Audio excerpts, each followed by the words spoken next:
Good afternoon all. In our last class we discussed about the aesthetic problems in PCOS. Now we are going to see about what treatment can be given to these patients. So like hirsutism is the main problem encountered in PCOS. So what treatment options we have for a person? And usually the patient is a female, patient is a female and she is quite low in self-esteem, so she wants to get it removed, or the others can't see it, she wants other people not to see it. So we have some temporary methods like they can get bleach, plucking, shaving, waxing and dye epilatory creams. Like all the females, they are getting it done in beauty parlors. Then we have medical treatment.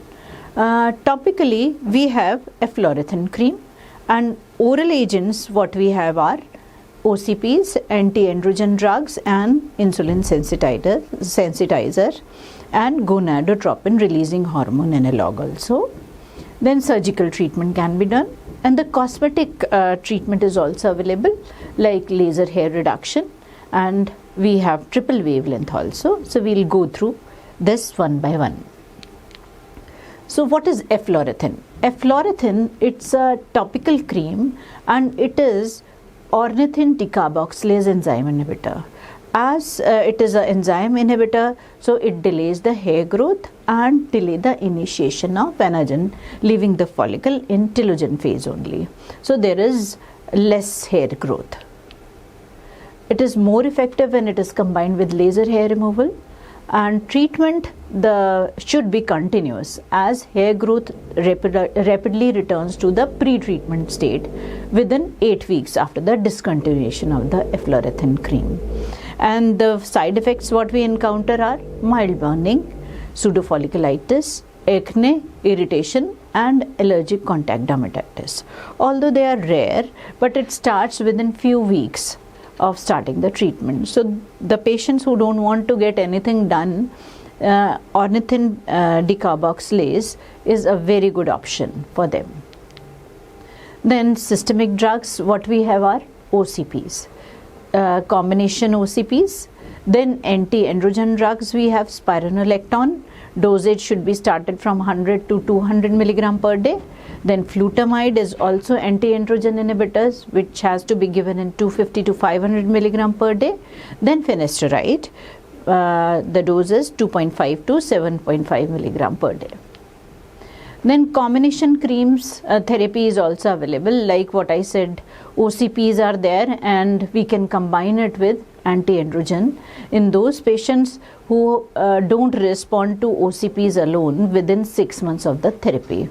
Then if there is insulin resistance, if we see clinically, or even if lab investigation we find insulin resistance, then we have an option of Metformin in dose of 850 to 700 milligram per day.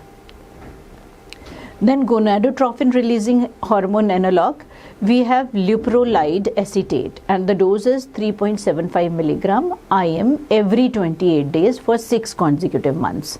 And what is the mechanism of action? It suppresses pituitary and gonadal functions by reduction in LH and FSH. It is used in very severe hyperandrogenism, including postmenopausal hyperandrogenism. The main side effects are osteoporosis, hot flushes and atrophic vaginitis. Then laser hair removal, we have diode, we have Nd:YAG and alexandride. And then new thing in our basket is triple combination of combining all these 3 wavelengths. Diode is 810 wavelength, most commonly used for hair removal. Then Nd:YAG, it is used in long pulse and the wavelength is 1064 nanometer. This is used mainly in the darker type of skin. And alexandride, it has wavelength of 755 nanometer, but it can be a choice in light skin tone, but usually in our country we don't have this type of skin. So this triple combination wavelength, it has all the 3 wavelengths, so it is tackling all the 3 type of hair. Then in acne, the other problem which we encounter is after hirsutism is acne. First of all, if there is a female who comes to us with hormonal acne, first we feel if it is clinically looking like hormonal acne or usual acne, so we can give conventional treatment. So topically we can give antibiotics like clindamycin, tetracycline, erythromycin. Then benzyl peroxide is also a good choice. Then tretinoin. In systemic agents we have doxycycline, minocycline. Then oral retinoids, they can be used with caution in females who are of reproductive age group, like isotretinoin. Then what are the indications of giving hormonal therapy? This was the usual therapy we should give in a female of acne, but if we see that it is adult onset acne and it surely looks like a hormonal acne, PCOD is there, or Saha syndrome is there, or hair end syndrome is there, then it's a definite indication of hormonal therapy. Then we can do, if the patient has lot of comedons, they have nodules, then we can have microsurgical procedures like comedon extraction, and if there is a big pustule, we can drain it. If it's a big nodule, we can drain it. And even intralesional steroids, they can be also used for anti-inflammatory action. Then we can do cryotherapy also. Then dermabrasion for the scars and laser surfacing of the scars with CO2 fractional laser. There are many ways of treating these scars.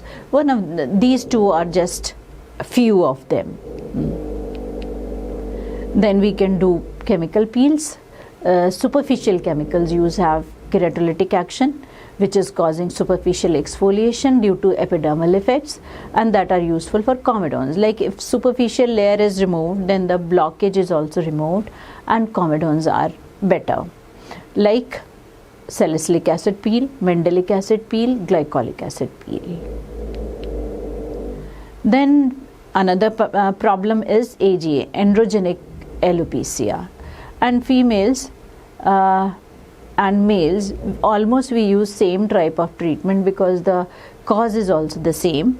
So the drugs used, which is most commonly used, is minoxidil, and it is the first line treatment. We can start with 2% and 5% also.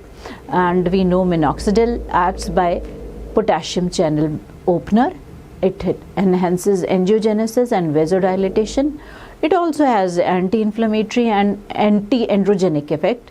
Shortens the telogen phase, resulting in premature entry of resting hair into anagen phase. So this is totally opposite of what we have in hirsutism. We want to prolong the anagen phase and reduce the telogen phase. Then finasteride, it is competitive inhibitor of type 2, only type 2 5-alpha reductase. And then dutasteride, it is competitive inhibitor of type 1 and also type 2 5-alpha reductase. Then spironolactone, 100 to 200 milligram per day. Flutamide can be used, 250 milligram per day. And then cypriterone acetate, 50 to 100 milligram per day. Then what are the other alternative therapy for this female pattern hair loss? We also have few options like low level laser light therapy, red or near infrared laser light, promote tissue repair and regeneration, and the wavelength between 600 to 50 nanometer can be used for this, for the hair growth. Then we have a new thing like platelet rich plasma. Then patient's own blood is centrifugated and concentrated platelets, they are injected into the scalp, and the sittings are done monthly. This also acts as adjuvant therapy. Then another condition which I have covered, I have you have seen the photographs. Topical therapy like tretinoin, 0.1% cream and gel can be used. Then triple combination, tretinoin, hydroquinone and fluocinolone. It can also be used. Then calcipotriol and TCA peel can be done weekly or for 1 month, and then we can increase the gap between the sittings.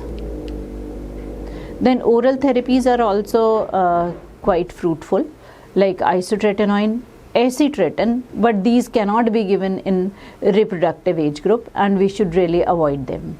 Then metformin, and then octreotide 50 microgram 3 times a day for 5 months.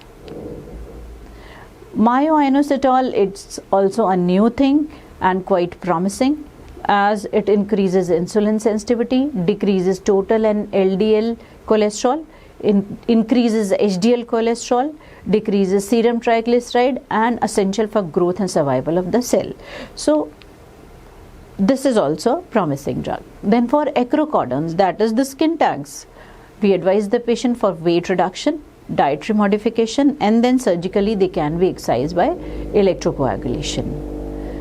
Then to conclude the therapy, the PCOD, it's the main thing is lifestyle modification and with dietary measure and also exercise. Both the things should be combined.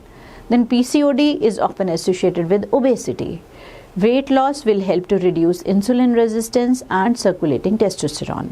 Thus, it helps us to treat all the dermatological manifestations and improve the quality of life and the self-esteem of the patient. Thank you.